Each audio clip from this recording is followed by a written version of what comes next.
All right. Good morning, class. Good morning. Happy Monday morning. So hopefully you had a nice weekend, a nice longish weekend. Had a good Halloween, or I don't know if you guys do anything for Halloween, but if you did, hope that went pretty well. I had my first actual weekend for the first time in weeks, so it was kind of nice at least being able to just well, I guess I was working on stuff, but it was just not I wasn't so busy as usual this weekend, which was nice. But anyway. So, for this week's plan, yeah. So for this week's plan, basically, what we're going to be doing is I'm going to first go over the assignment 7 today. I want to try to finish up with priority queue and heaps this week, or at least have it almost done this week. So that way I'll be able to spend some time on graph theory. I think I'll have about maybe until I think Thanksgiving that week. After that, it's going to be study week, if I'm not mistaken. And on that week, I sort of want to maybe have it be just an exam review on that Monday. And then Wednesday could be just extra Q&A for the final exam is my plan. So really it's going to be this week and 2 weeks left after this. I think that's sort of the correct number of weeks, I think, leading up to Thanksgiving. So I'm trying to, I'm trying to get to that point, basically. That's my goal. Now, of course, anything can happen. But to finish up priority queues this week, and begin graph theory next week, then I'll have enough time to kind of get through enough graph theory, which will be enough for the final exam and also enough to help you with the assignment, the last assignment afterwards. So we have the assignment 7, I'm going to go over today. We have a heap assignment, then we have a graph assignment. You have 3 more, so this one plus 2 more assignments left. So definitely getting towards the end. So that's kind of like the good news. So anyway, I'm going to go ahead now and just go over the write-up of the assignment 7 and go over a heap. So let's go ahead and begin a screen share and let's get started on that.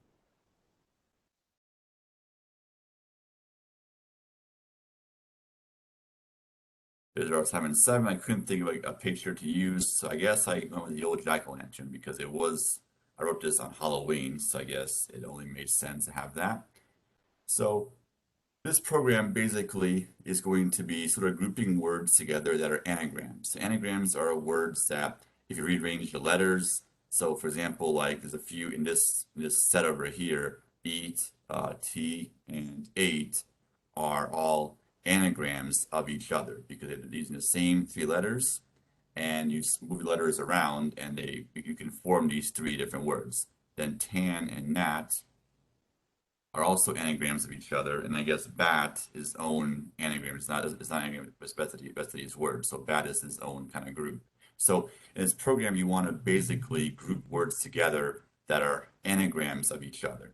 So given this input sort of set, your output would actually you would have to sort of figure out, or your program has to determine that there's in this case 3 groups of anagrams. Here's our first group, eight, eat and tea, and nat and tan, and bat is all by itself. You have 3 anagram groups. One group has 3 words in it, one has 2, and one has 1. So for any input case, you want to basically have your program figure that out. So of course, you're going to have a hash map that will do this, and I guess it's already in the handout already, but the key type will be a character type, and the value type will be most likely a Boolean. Of course, it could be other types as well, but I use a Boolean in mind, but the key type for sure is going to be a character. So using that to sort of mark which letters have been seen, so you can very easily can tell if 2 words are anagrams of each other. Let's go ahead and first go over the hash map class, and then I'll go ahead and talk about the mains. This hash map is definitely easier than previous hash maps I've used in the past, so it will not be as bad. So I think the main will be kind of the hard part. The actual hash map will be the easier part. So basically, I'll go over a few of these. So I'll go over the private members first. That's also in the handout. We have a description over here as well, but I'll just go ahead and discuss it here without reading off of the PDF. So basically here we have H1, H2 at the very bottom. I'm going to use my writing pad here so I can sort of mark things. So we have H1, H2 right here. And basically, those are our two hash functions. So obviously, T1 will be clearly a character type. So that means, we can sort of, obviously our bracket operator has to be, templated where T1 can be anything, but internally we're going to assume for now that T1 will be a character just to make this a little bit simpler, I guess.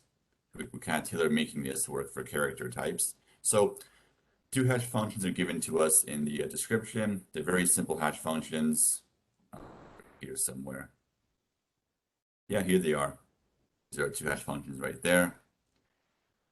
Very simple, and they're very arbitrary, so there's no reason why I chose this. So, like, let's say if the key is larger than A, character A to return following, that's arbitrary. There's no reason why I chose that. So they only go ahead and say, why you subtracted by 50? Why you not subtracted by 44 instead? Like, just because I chose 50, that's why. So there's no reason why I chose them. I just sort of created just a simple hash function, so nothing too fancy. So this hash function is not the same one that's used in class. So just to repeat that. So I know in class, for the examples I went over, it was always for a string type, it was the first character minus by lowercase a modified by table size. Well, in this assignment, you notice that this hash function is in fact not the same hash function used in class. Just to make that very, very clear right now, because I've had students in the past they try using the same hash function for the class for examples, but no. Look at the handout. Notice how it's not the same hash function. So just wanting to make that kind of clear first and foremost. But not a very hard hash function to implement, so it shouldn't be a problem. So that's our first to create these hash functions. Nothing too fancy there. It's relatively simple to write those. So then we're going to have this struct defined over here. So basically, we can see we have these two tables, table 1 and table 2. So they're both going to be of type table item, and table item contains this key and value pair. So just like with the open addressing examples I went over in class, same idea. We have a struct array. Each element in the array contains a key and a value. So you search for the key and retrieve the value of that associated key, basically.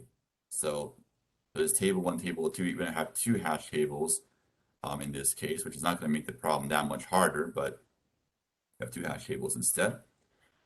We have table size, which is going to tell us how big each table is going to be. So let's say table size is 10.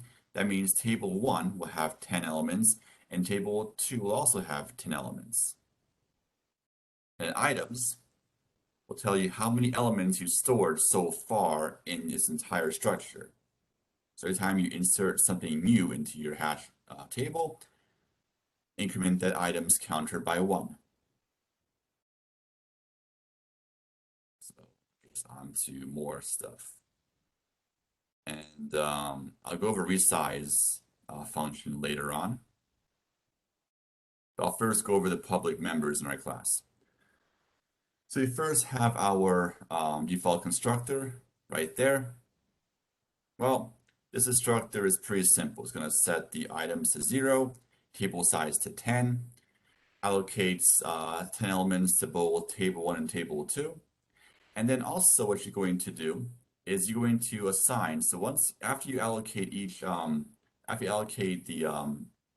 array to table 1 and table 2, you set each element of table 1 and table 2 to the following. So let me go ahead and write this over here. So table 1 at index I, whatever I is, I always some loop counter, dot key, assign it to that.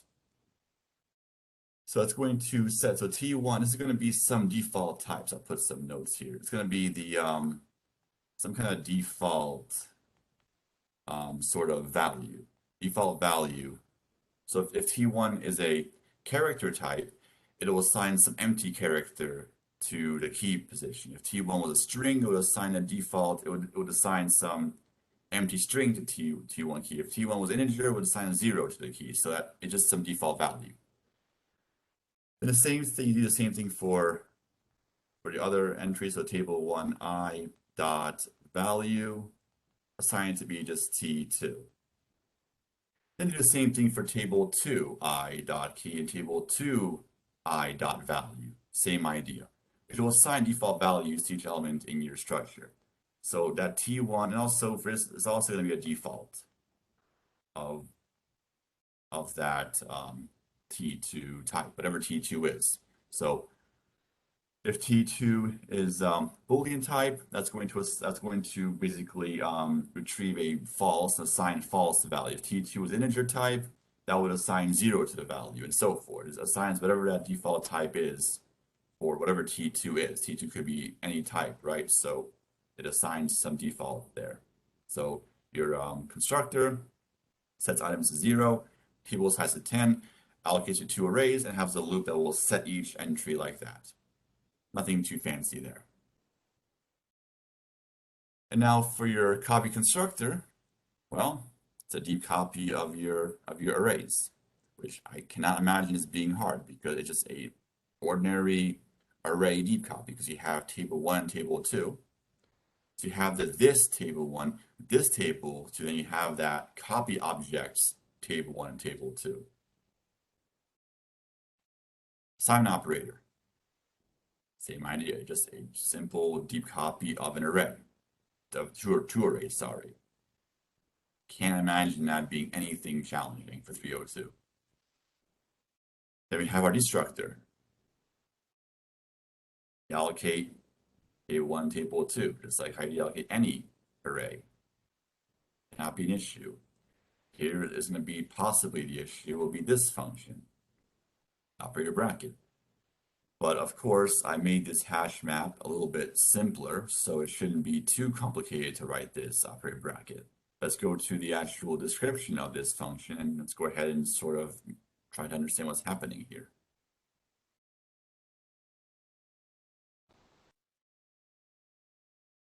There it is. Okay, I'm going to sort of move this up a little bit.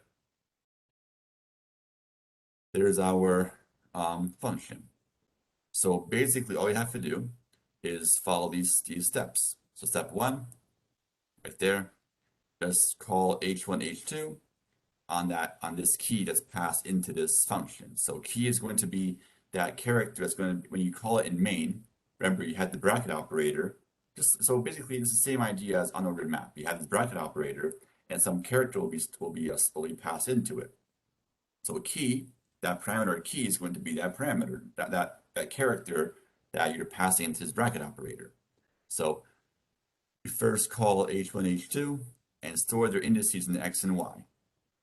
You first check to make sure if load factor is in check.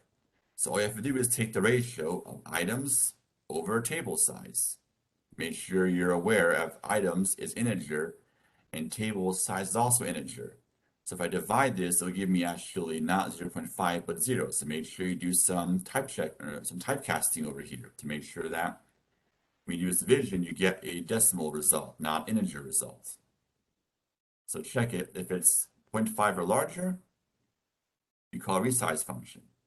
I'll go resize function. I'll talk about that in a second. So once you have that, you set some I value to 0. You first check table 1 at this position. So using the x and y above that they use, so x is that hash h1 value, h2 value, use that formula and first check if table 1 is a blank entry. Well, how do you do that? Well, you use this value right there. That's going to be the index of table 1 dot key. And if the key contains some default, which is that, you know, that's default entry. If it contains that, that means the blank entry. Well, then assign this key into that entry's key field. Increment items by 1 and return that entry's value field and returns it by reference, which will allow you to assign something to it in main.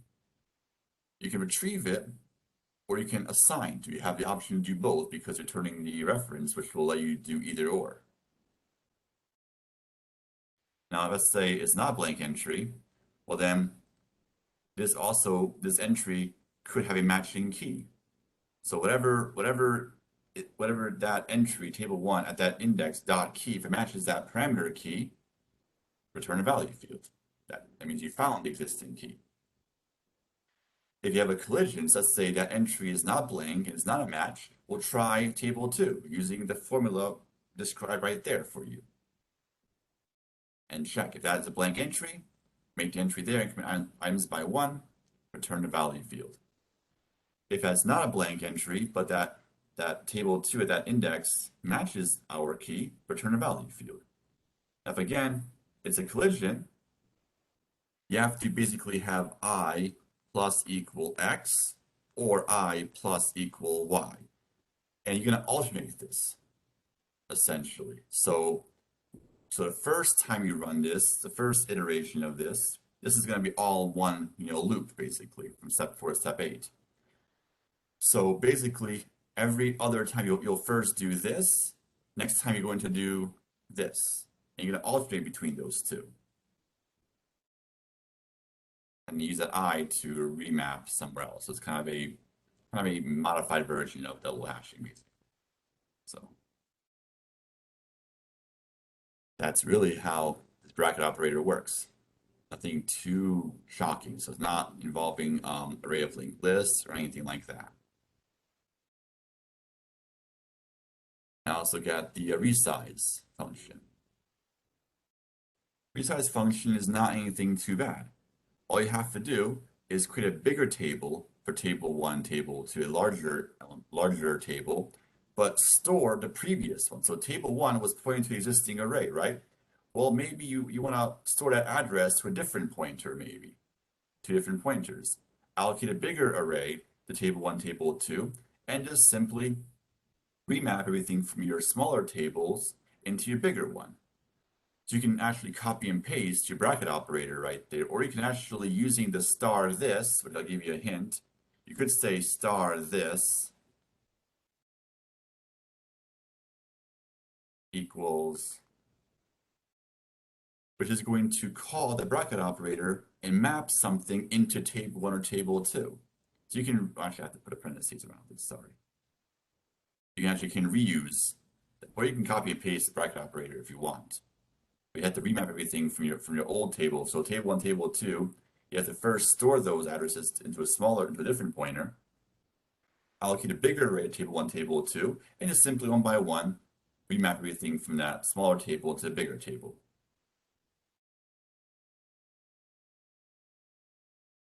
So this is going to be open addressing. It's a modified version. It's double hashing basically, just different from what I went over in class, but it's just a double hashing open addressing. Yeah, absolutely. There's no chaining involved at all with this one. So I think having an array of linked lists, maybe I'll do that next semester or whenever I teach VO2 again, I guess. But for now, I'll just keep it not so bad since I've already kind of tortured us enough with stuff this semester as it is. I'll just kind of keep it this one at least a little simpler. So that's basically how the hash map class will work like. Well, that's not on me if I do 477, so we'll see. I was kind of surprised this summer when I was surprised, but I was actually pleasantly surprised. It was actually interesting to teach 477. I was able to learn new stuff on my own, which was kind of cool. So I enjoyed learning stuff for 477 and teaching that. So, but we'll see. I don't know what I'm teaching next semester. I have no idea. I have no clue. So hopefully I'll find out at some point.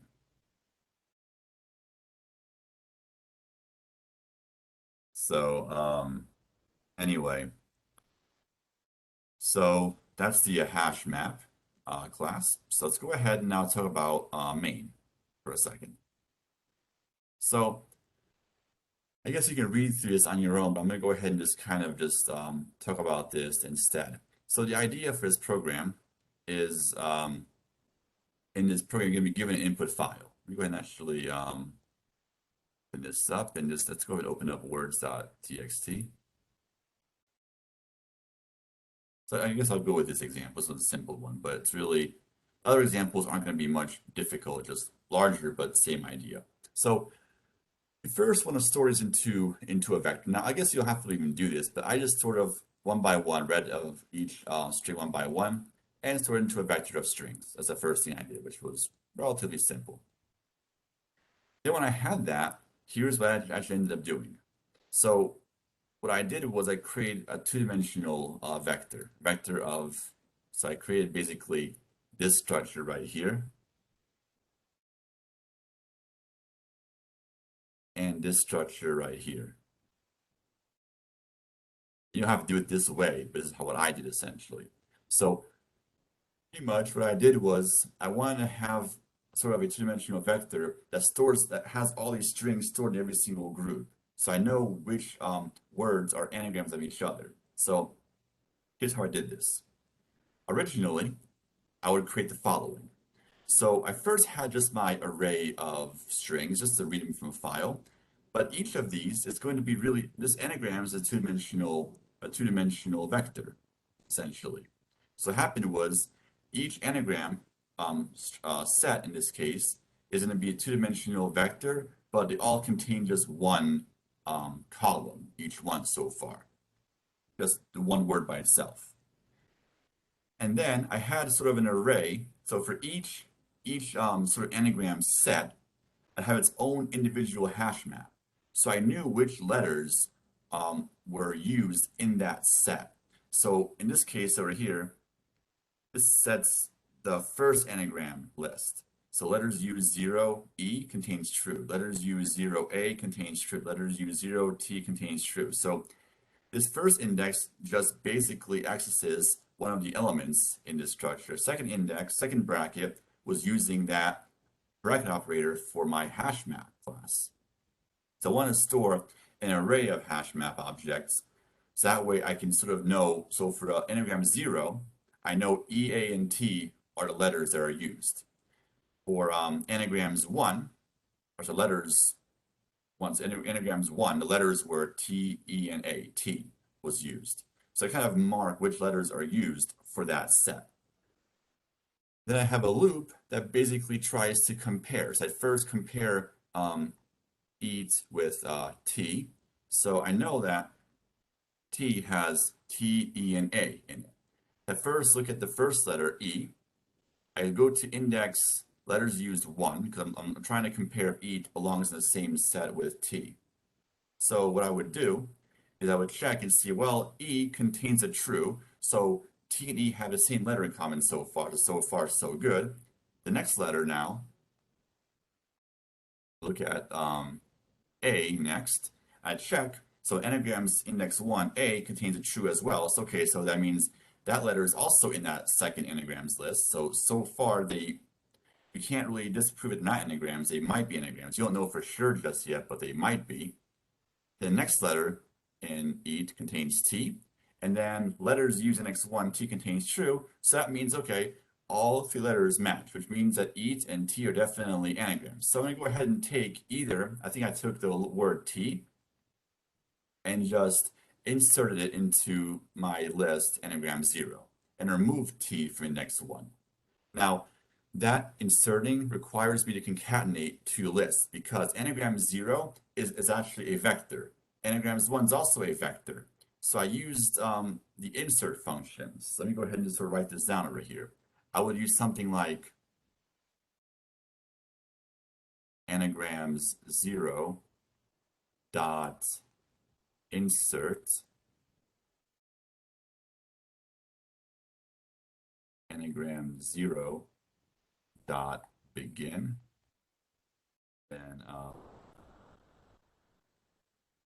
anagrams 1 dot begin. I'm going to try to fit this here if I can. So 1 dot end.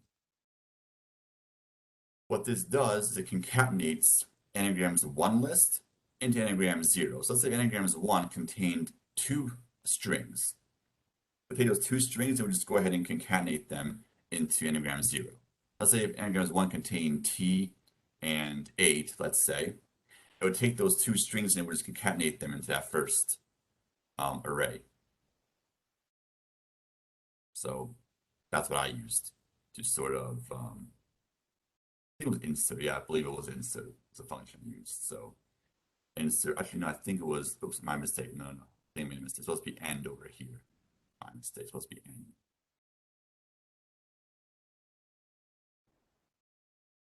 So the end of anagrams list, I'm going to go ahead and insert everything anagrams 1 into that list, basically. Because each of these anagrams 0, 1, 2 is going to be its own list. This is a list right here. That's an entire list, except it only has one element so far, but it could have more elements. So using the hash map, I would basically just be able to very easily tell which letters are in the two sets. So I can tell if the words are in fact going to be anagrams of each other. So I guess I had to figure out how to get the logic for that. But anyway, at the end of the day, that's the final product I would get. So when I ran my program, I used my GDB, and I sort of just printed out my anagrams list, and it came out like this. I was like, sort of like, oh, I got it to work finally. Great. So that was a very satisfying experience when the list came out normal on GDB. So anyway, that's the list I got on GDB. Anagram 0 contained those three elements. Anagrams 1 is blank because when I added T into, actually, I think I added T into that first list, I removed T. I wiped out anagrams 1 list. Because whenever I take a list and I concatenate that to a different list, I removed it from the list that it was in. Because I had to basically move those elements. I moved it into a different list and removed them from that list. So I would basically, then what I would have done is I would have said anagrams 1.clear. So basically, it took this string T, inserted it into this string, and removed it from that list. That's what I did. So that's basically, so I guess the hard part is now writing the loops that's going to kind of keep checking and do all that work. But the thing is, here's a nice thing about this though. If I want, let's say for example, let's say if this word bat happens to be an anagram with eat, t, and 8. Let's say if it was. It's not for sure. Let's say if it was though. Let's say if bat is an anagram of eat, that means bat has to be an anagram of t and 8 as well. So only one word has to be chosen from that list with a different list, because you don't have to convert every word, because you know by logic, if that word is an anagram of eat, then it's an anagram of all the other words in that set as well. So yeah, pick one champion basically to represent that list to compare to other champion of a different list and compare them together to see if they are in fact anagrams of each other. But each element, letters used, index, so this basically tells you, this retrieves that hash map, that hash object for that particular set. So it tells you which words, which letters are used, so you can very easily verify so you can verify very quickly without having to have to loop through the two strings, just, and mark, and you can sort of check if it's true or false. If it's false at some point, that means okay, well, they can't be anagrams of each other. So might have really beaten a dead horse way too much, but hopefully it makes sense. So anyway, these are the files I tested a program with. Once again, you don't have to worry about using a command line argument, reading your file names. I was able to get that to work on CodeGrade correctly finally, so you can just do a normal scene of your file name, open your file stream just like that. And for the second case, I had 6 groups in total. You want to output them in sorted order, only because that way for CodeGrade, it'll make it much easier to grade it. So I actually could have had to output the actual words in each set, but that will cause mayhem for CodeGrade. So I had it where you output how many groups it created, and then output group 1, group 2, group 3, and so forth, and output how many words are in each group. Output these in sorted order from largest to smallest. That way, it's for CodeGrade, it'll be easier. So essentially, let's say if I go back here for a second, I just create a vector of integers. I store the sizes. I had 3, 0, 2, 0, 0, 1. I would sort that list of integers, and if it's a 0, don't output anything. So only output when there's no zeros. So I just made another vector of integers, and their values would be just the size of these sets. Anyway, so for a fourth case, All the words were none of them were anagrams of each other for the final case. So yeah, that. So for code grade, I'm using these input cases. And don't worry about the white space. I have some white space here to make it so it's simpler to parse the output, but for code grade, I have it skip white space, so it makes it much more easier for it. So it's not gonna give you a wrong error because a wrong input, wrong output because oh, you had some weird ghost character somewhere in the output, and then because of that, it marks it wrong, and then it becomes a giant headache. So I have it so it skips all white space. I think code grade is a very nice tool, but has to be used correctly. So I think I might suggest that other instructors always having no white space always, because otherwise it's going to cause all kinds of problems with code grades. So I don't know why, but maybe ndel and slash n are different. I don't know. I mean, that's the reason why. I don't know why. So for the code grade test scripts, I'm going to use these. I haven't finalized the code grade test scripts just yet. I haven't done it yet because I'm going to add it today. But I want to have the PDF at least up for right now. I'll add those auto tests today. So I'm going to have one auto test which will test this. I have one that's going to test your resize in its own individual test sort of category. I have also another one which will test out your assignment operator. But I think for this program that should not cause a problem. For the assignment operator for this is a very simple assignment operator. There's no linked list to copy. So I'm going to have one test for just for your main, your program, one test for your assignment operator, one test for your resize function. And of course, the rest will be graded, manually, probably by me, most likely. But yeah. So anyway, okay. So I think that concludes assignment 7. So we're definitely getting towards the end. We have 8 and 9 left, so we're getting there. Almost. Yeah, one month left. We have, Thanksgiving this month, and we also have Veterans Day, so it'll be kind of a relatively nice month. Just fortunately, have a few more assignments left, but I'll try and make it so we have enough time for all of them. So this will be due for now next Monday, but of course, that can definitely change. I'm gonna adjust it based on how much time we have left and so forth. So that's that. Alrighty. Yeah, no problem. So anyway, I guess I'm gonna go ahead now and just go into just continue with priority queues, I suppose now. So I guess I can probably save this, upload this chicken scratch up onto Canvas. I guess it has this portion right there, which I guess give you some help on that. Yeah, sure. I guess there's some notes that are actually useful here. So anyway, so let's go ahead now and go over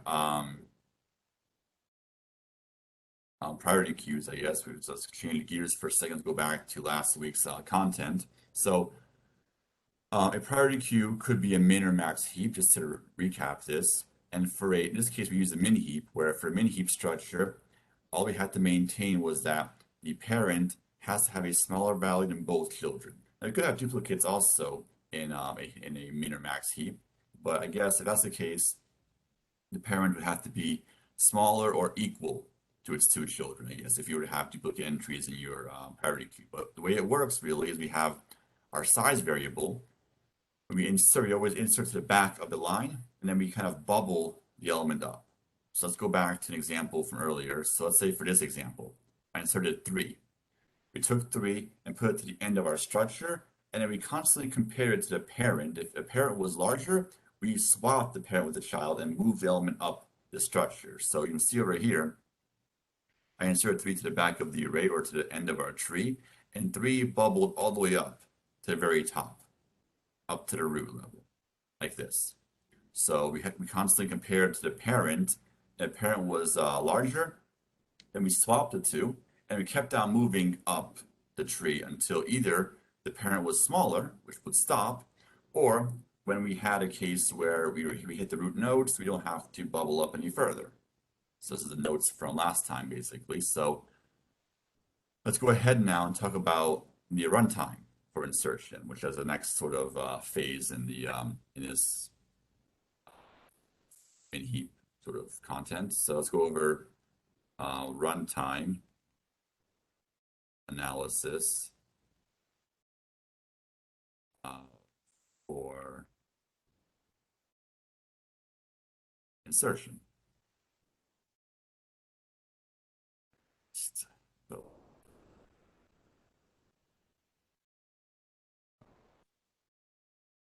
So basically, let's go over the steps for insertion. The first step was, remember, we're going to take the heap array at index size plus 1,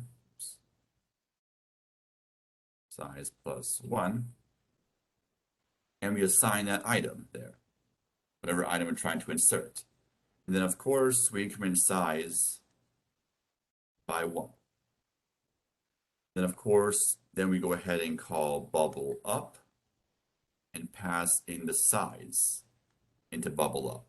Remember, bubble up and bubble down, I guess I don't remember, I haven't gone over the actual code really for it, but we always pass in some index.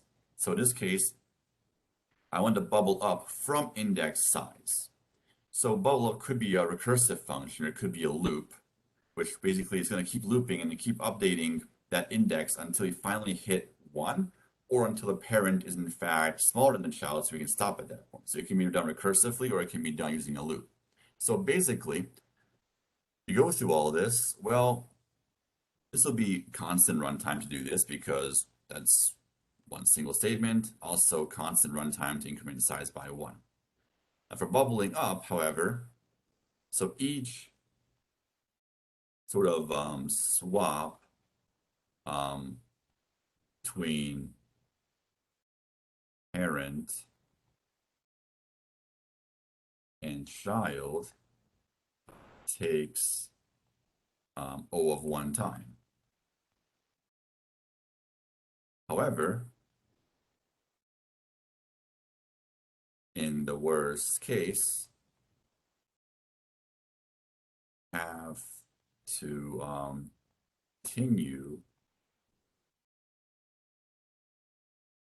this process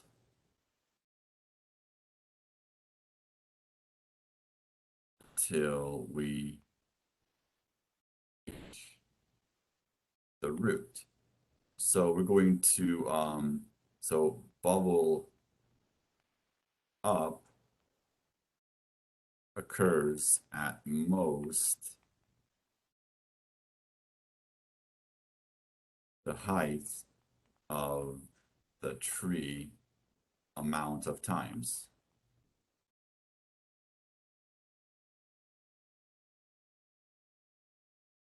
So of course, on insertion, best case could be, well, we insert the back of the structure and then we're done. Or we do maybe a couple of bubble ups. Or we bubble up all the way up to the root, which is the worst case scenario. So we have to do this high the tree number of times. And for a mini heap or max heap, any priority queue in this situation, the height will always be log of n. It'll always be a balanced binary tree, no matter what. So we're going to bubble up. This function will run at most O of log n time. In worst case, it'll take log n steps. So therefore, the runtime for insertion takes O of log n. So we insert to the heap, and you have to bubble up. That bubbling up action will take at most log n steps. So that means runtime is O of log n for insertion. Because the tree will never be worse than log of n, because the tree height will always be balanced. Because when we always insert level order, we never have an unbalanced tree ever. So take at most log n steps for insertion. So that's all there is to inserting into a priority queue. So now let's go ahead and go over the next task, which will be deletion. So I'm going to go ahead and copy this tree, or copy this portion here, and then go ahead and perform deletion on this example. Kind of resume from last time's content. The benefits of having one node, so I can just go back to previous lecture's notes, which is kind of nice. And also, it's definitely clean. I think a whiteboard gets really dirty pretty easily as well. So OneNote is definitely preferred. I definitely use OneNote more than using a whiteboard.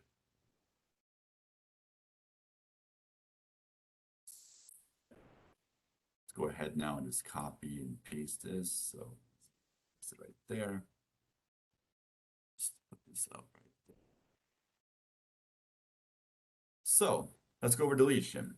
Let's say, how does deletion actually work? I'm going to first just, I'm not going to give the code for it, but I think when I go over this, the code for it should not be very hard to see. If I delete something, I say delete min. Okay, so one thing I want to also mention before, I might not have covered this last time. So for a mini heap, actually I did cover this. So for mini heap, the root element will always be your smallest element. So if I do a delete min, I want to delete the root element. I want to delete 2 from my structure. So the way delete min works is the last element in your structure at index side, which in this case will be the value 5, we're going to overwrite the root with that. Decrement size by 1, make it 8. And this element right there, 5, is no longer part of my heap. So it's still there in this tree, in this visual representation of our tree, it's still there. But really, that size value will tell us what's actual heap contents. So in this case, we always have 1 as our first element, and then size will be 8, which means that really our heap contains these elements from 1 to 8. Anything beyond 8 is not part of my heap. That's garbage, basically. So we don't know what's there. We don't even care what's there because whatever's between 1 and 8, that's all we have in our heap. So anything at index 9 or beyond is not part of our heap anymore. So that size value always will tell us how many elements we actually are using in our heap. Okay. So we have to now bubble this down. So we go ahead and overwrite the 2 with the 5. We have to bubble this down because this might not be a heap order anymore. So for this node 5, we have 2 children, 3 and 8. I want to pick the smaller child among 3 and 8. So we have 3 is a smaller child, and then 3 is also smaller than the parent, so we're going to bubble down like this. So if we look at the this array version, 3 went up, 5 moved down. Then we have to continue, potentially, because you may not be in heap order. So for 5, we have 2 children, 4 and 6. 4 is our smaller child, and in fact, 4 is also smaller than a parent, so bubble down again. 5 goes down, goes up.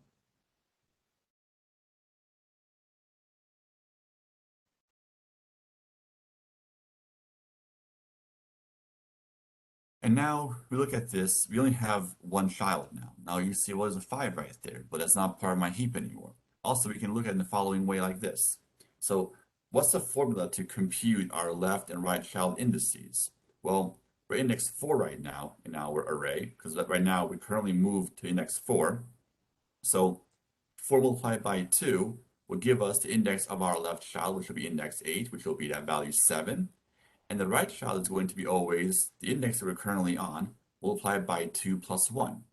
In this case, it'll give us the value 9, and 9 goes beyond that size value, which means that 9 is not actually part of my heap.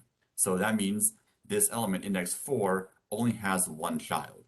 In this case, that 1 child is actually not going to be less than the parent, so we're done right there. We can stop. Can't bubble down to 5 any further. So now we have this following scenario. Let's go ahead now and just rewrite this. I have to copy and paste this actually. So I have to like rewrite every single time. Let's go ahead now and rewrite this after deleting. So we have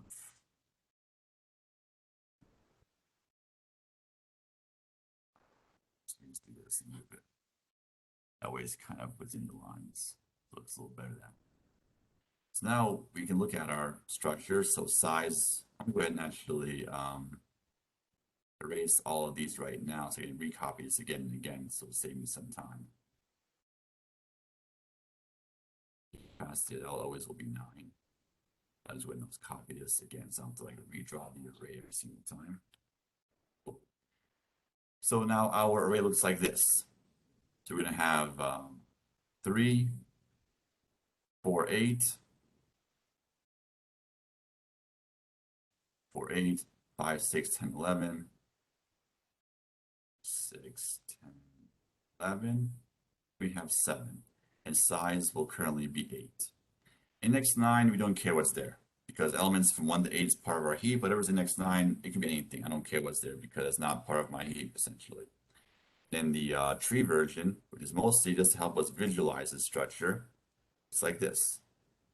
3, 4, 8, 6, 10, 11, and 7. Circles there just to be consistent with that.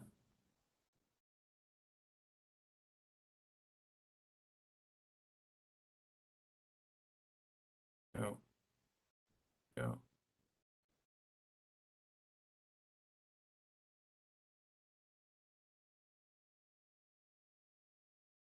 So there's our new current heap, basically.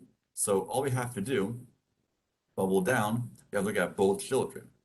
So we can easily compute the index of our left and right child using those simple formulas, compute those two indices, check them, and the smaller of the two, we compare that to the parent, and then we bubble down if that element is in fact less than the parent.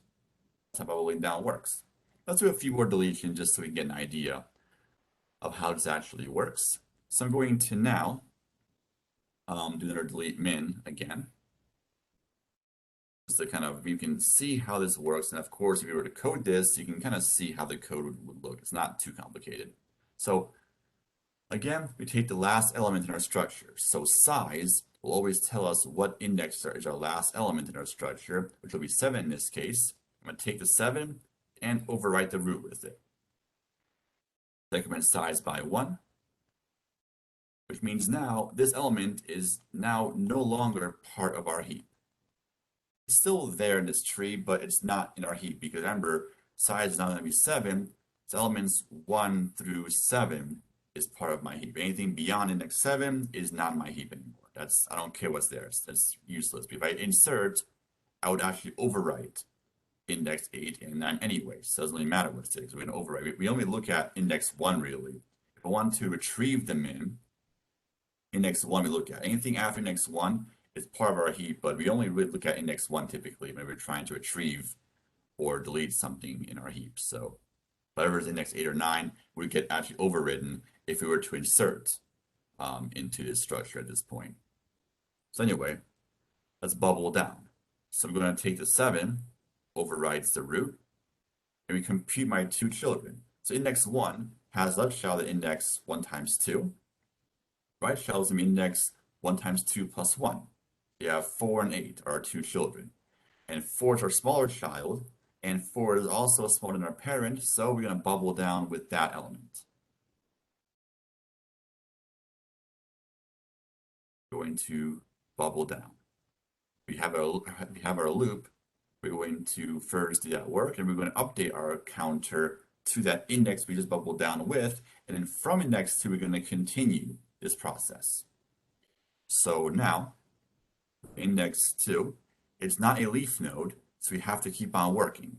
So for index 2, we have two children, index 4 and 5. So we check, the smaller child will be index 4, or value 5, their smaller child, and it's also smaller than our parent, so we have to bubble down a 7, the smaller child.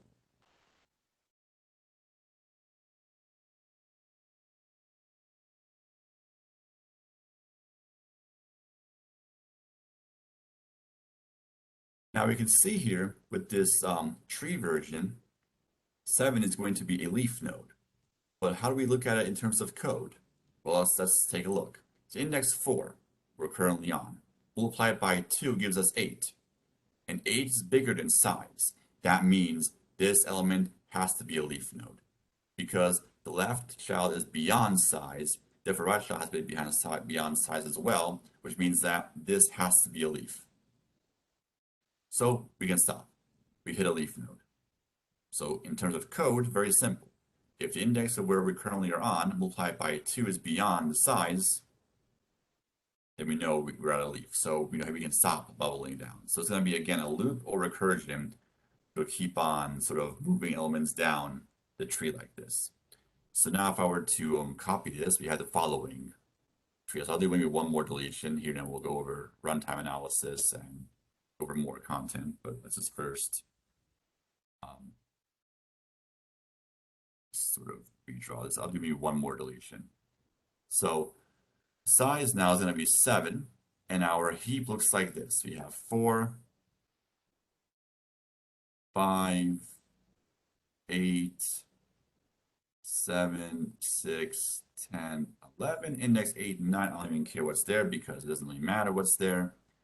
Let's go ahead and draw the tree just to help us visualize this structure. So 4, 5, 8, 7, 6, 10, and 11. Right now, just put these circles here so it looks a little better. I suppose it looks better. Just go ahead and disconnect them.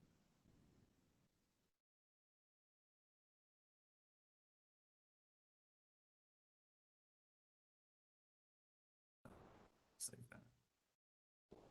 So there's our structure now. So we can see even on deletion, we always delete elements in level order. So look at our examples above. We first deleted 5, then 7. Next, 11 is going to overwrite the root. So we always basically remove the root by always replacing it, it's not but replacing it by that rightmost elements in that deepest level. So again, a deletion is going to never have a lopsided tree because we always have to delete everything at one level first before level above starts to overwrite the roots, essentially. So we always end up, we're never going to have an unbalanced tree. So we can kind of already visualize at runtime what it's going to be, but just do one more deletion just because. So delete min, same idea. The last element in our structure at index size, which is 7, that value 11 is going to overwrite the root. Decrement size by 1. And then we're going to draw over here, 11 overwrites 4. And then we're going to essentially, this is not going to be part of our heap anymore. Then we're going to bubble 11 down. Same idea as always, you have to first check the 2 children. We have 5 and 8 are 2 children of 11. 5 is smaller, so you have to bubble 11 down with a smaller child since 5 is in fact smaller than 11 as well. Bubble it down. 11 goes down, 5 moves up. Look at the array version. End up doing this. It's over there. Goes down. And we continue this process. We have 2 children for 11, 7 and 6. And 6 is our smaller child, so we bubble down with our smaller child.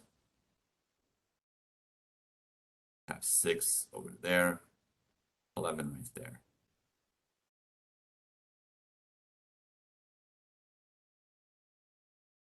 And once again, we hit a leaf node because that number 11 and index 5 multiplied by 2 will give us index 10. So the left child is beyond the size, which means that this element has to be a leaf node. And now we're done. Now we have our tree or our heap back in our nice heap order. Let's go ahead and copy this and then sort of do analysis on it. But that's really all there is to bubbling down.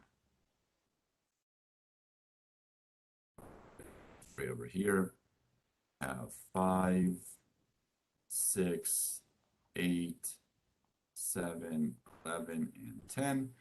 Index 789 does not matter. We don't really care what's there. We only care about what's between 1 and 6. That's going to be the only elements that are in our heap, basically. Anything beyond 6, we don't care what's there. I'll draw the tree version just as a visual aid. So we have 5, 6, 8, 7, 11, and 10.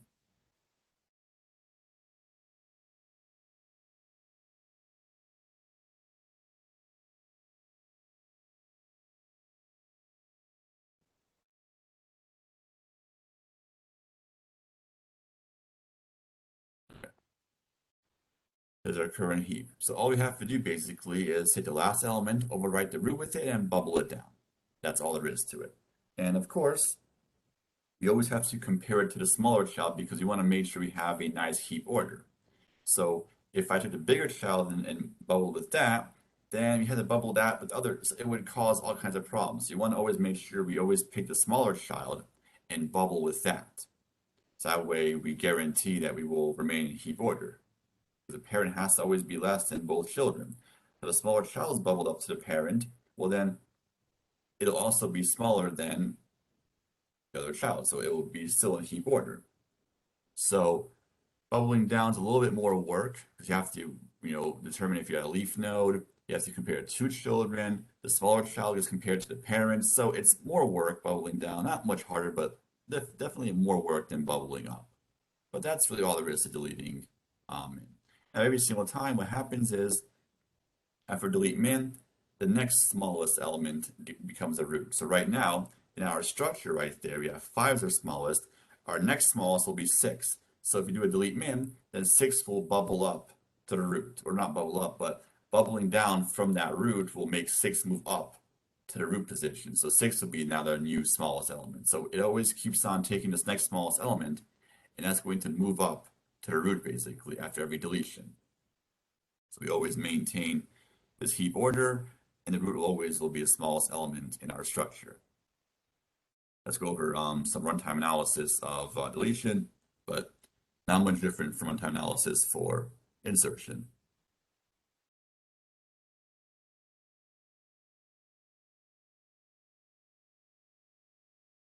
So we can tell if it's a leaf node. So let's say we're at index 5, for example. Let's say we're index 5 right now. Is it a leaf node? Well, if I take this index 5 multiplied by 2, it would give me the value 10. And 10 is bigger than the value 6. That means it has no children. So 11 has to be a leaf node.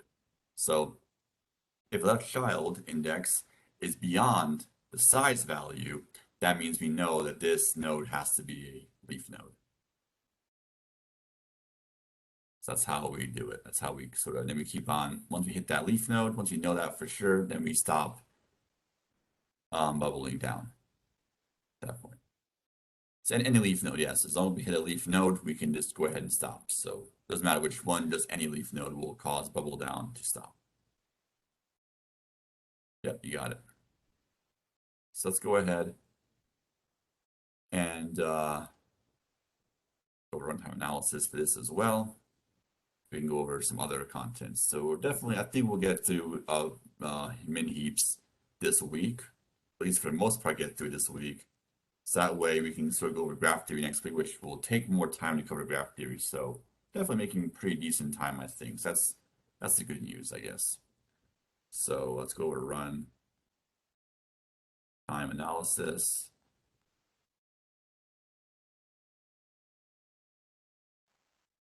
For deletion.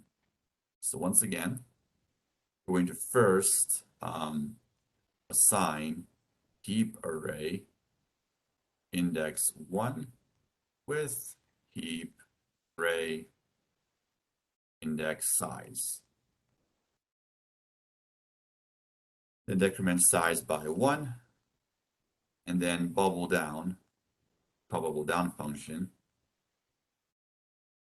pass in, oops, not size, pass in 1. So we always bubble down from index 1 on deletion. So from index 1, from that position in my array, I want to bubble down from there. So you can see how this could be recursively done, or you can use a loop, of course, which will keep moving indices until you finally hit a leaf node. So hopefully the simulation I went over on the board does give you an idea of how you would to actually code a priority queue structure. So if you go through all the steps once again, this will take O of 1 time as always, O of 1 time as well. And of course, bubble down is where we're going to have the issue. So again, each sort of comparison. So each comparison to find smaller child takes O of 1 time, constant time, and then compare the parent to the smaller child and potentially swapping takes constant time as well. But again, the worst case,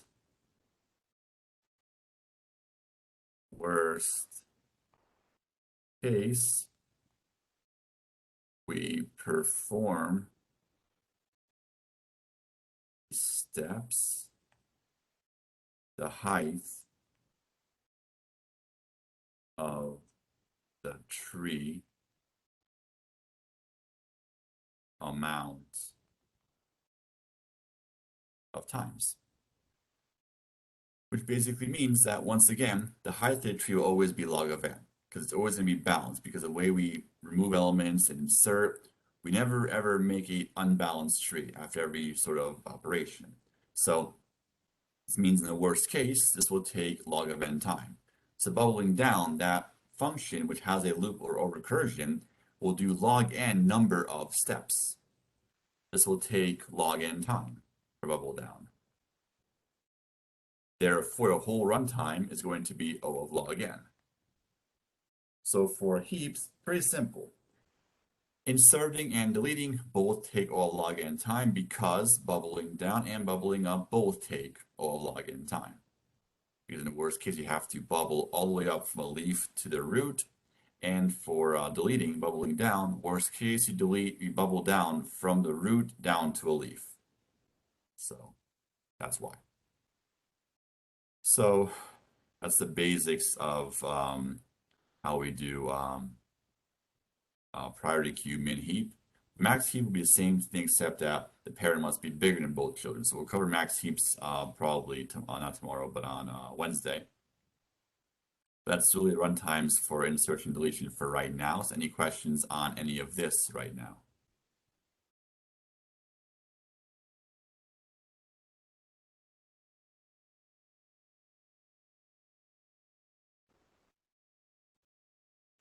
So let's go ahead now and talk about another topic. So let's go ahead and go over the following. So given, let's say I want to do the following hypothetical scenario. So given an array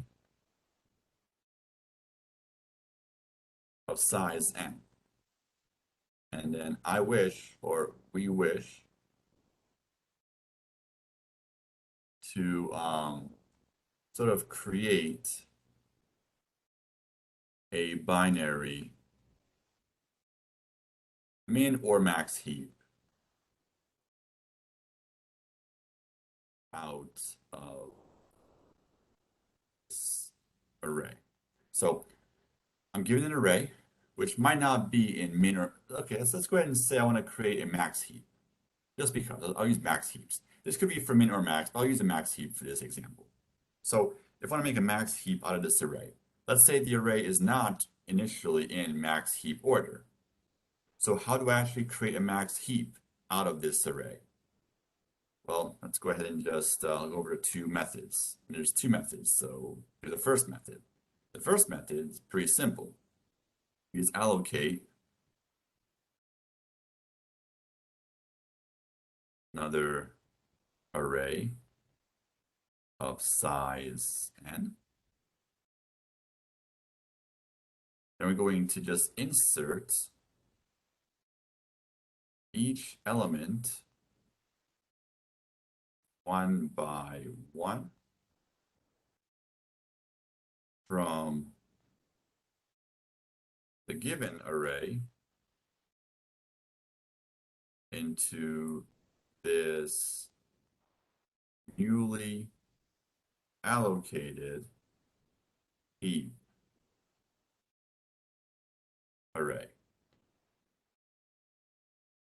Okay, so first step is, well, first thought is, well, is this going to work? The answer is, of course it will work, because, well, inserting is going to always add an element to the heap, and it will bubble it up, and it will always maintain heap orders. This will definitely work. No problems here. What's the runtime going to be for this? Well, we can sort of, we can be exact about this, or we can kind of guesstimate it. But the idea is that every insertion is logarithmic. And we're going to do n number of insertions. So it's going to be O of n log n time.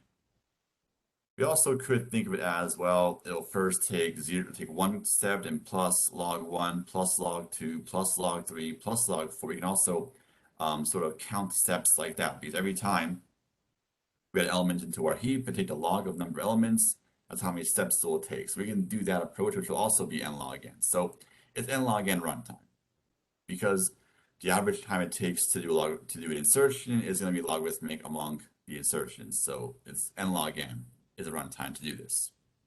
So, okay, that works. Now the question is there a better way? And of course, well, there has to be, because, well, why would I have 1 and 2? Or why would I cover right now a topic that's not better than n log n? That would be a waste of time. And wasting time is really bad.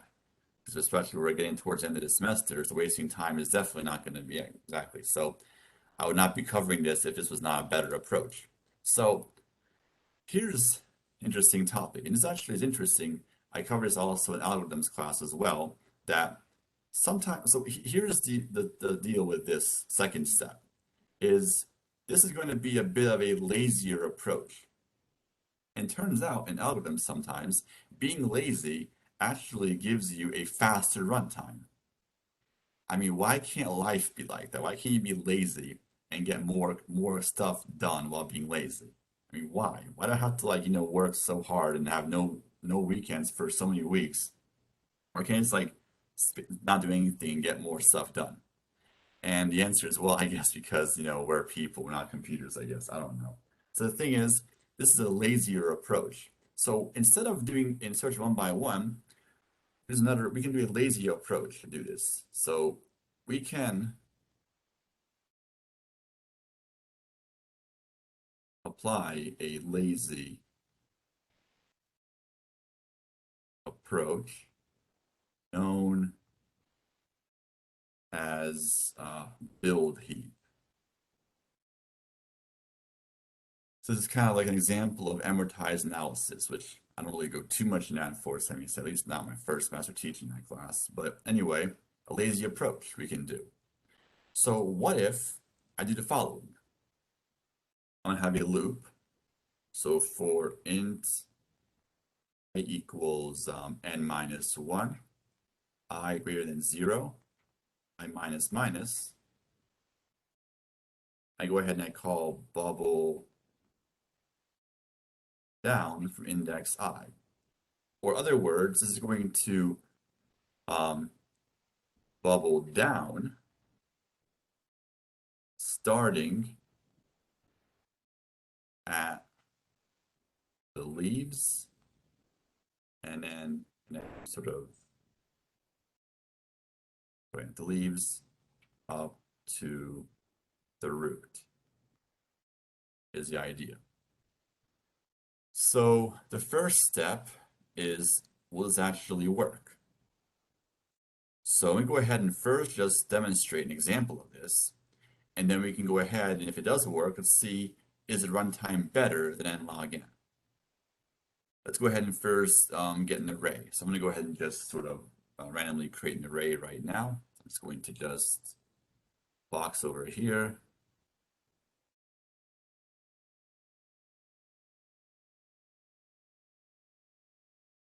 So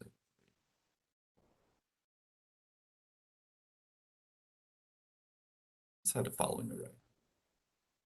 And I want to create a max heap out of this array. So I'm going to go ahead and just index 0 again will not be used, and index 1 and beyond will be actually part of it.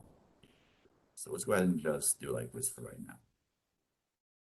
So we're going to have, let's say, 5, 3, 2, 8, 7, 4, 12, 9, 10. Okay. And we can see here, if I were to take this array and sort of visualize it with a tree, so we can, of course, convert this, we can visualize it as a following binary tree. So 5, 2, 8, 7, 4, 12, 9, 1, 6, 7, 8, 9. Perfect. To the following tree we can visualize. And I want to create a max heap. I could use a min heap if I wanted to. I'm going to use max heap just because, just to be different, I guess. Different from the previous examples, but it's not going to be much different though. To visualize the following structure, like this. And we can see here, this is definitely not a max heap order. So let's go ahead and bubble down from, so this code I have above bubbles down from the end element first. Okay. Bubble down from 10. I'm done. Bubble down from 9. So done. Bubble down from 12 next. Fantastic, that was easy. Bubble down from 4. Also done. Bubble down from 7. Also done. So far, all the leaves, I have bubbled them down, and at the leaf level, everything at this level. So at this level right here, this is all in a heap order. So that was easy. So I did nothing to get heap orders. So I have a good starting point. So doing nothing basically got me all these elements are in heap order so far. So what happens is to bubble down, you can actually prove inductively that if you have a level below that's in heap order, and level above you bubble it down, then you're going to have one more level of heap order. So you could actually prove that using loop invariance and induction to show that this is going to work. But we'll just, for now, just believe me that if the level below is in heap order, you bubble down from the level above, then you're going to have one more level in heap order. And using that approach, we'll eventually get a min heap, or in this case, max heap, sorry. So now we have to bubble down from index 8. So we see here, well, we're not in max heap order, because for max heap, the parent has to be larger than both children. So I'm going to pick the bigger child, 10, and bubble down with that. So 8 goes there, and 10 goes up there. So now we can see here, below that blue line, that this is in heap order. So far, so good. Then we have to bubble up, or bubble down, sorry, from level above. So after 8, now we have to bubble down from that node. We check. Okay, well, looks like it's not in max heap order. 12 is the bigger child. Then we're going to bubble this 2 down with the 12. 2 goes there. 12 goes here. And now bubble down from 3. Well, the bigger child is going to, of course, maybe I'll use a different colored pen for this. The bigger child is going to be 10. So you bubble a 3 down. So 3 goes here. 10 goes up. And then we have 2 children for 3, 9 and 8. So the 9 is a bigger child, so we're going to bubble a 3 down to bigger child. So now, everything to this point is all in heap order. Everything below the root is in heap order. So far we're in heap order, but the root is not in heap order. So let's go ahead and now bubble down from the root. That's the last one. So we essentially bubble down from here, then from here, here, so forth. That's what we essentially did. And from here, now from the root. So we bubble down from the bottommost nodes up to the very top. Now for the topmost level, well, we see here we have 2 children. We have 10 and 12. So the bigger child 12 I'm gonna bubble down with that one. So I'm gonna use a green pen to do this. So 12 goes over here. 5 goes over there. Then we have 2 children. For 5, we have 4 and 2. And I guess they're both less, so 5 can stay right there. And now we're done. And now we have the following structure. So is this going to be in max heap order? Looks like it. We can prove that it's going to be. Let's go ahead and just copy this. I'll write this over here. So I guess we're almost done for today. I'll rewrite this portion here, then I'll just go ahead and sort of resume on this, go over runtime analysis for this next time. But the first step is, we can convince ourselves with an example that's going to work. You actually can prove that this is going to actually work, but proof right now will just be the example. I'm not going to really go over the actual entire proof of this, but the proof is that it works, that the example works. So one example, of course, is a proof, obviously, right? So 10, 12, 10, 5, 9, 7, 4, 2, 3, and 8.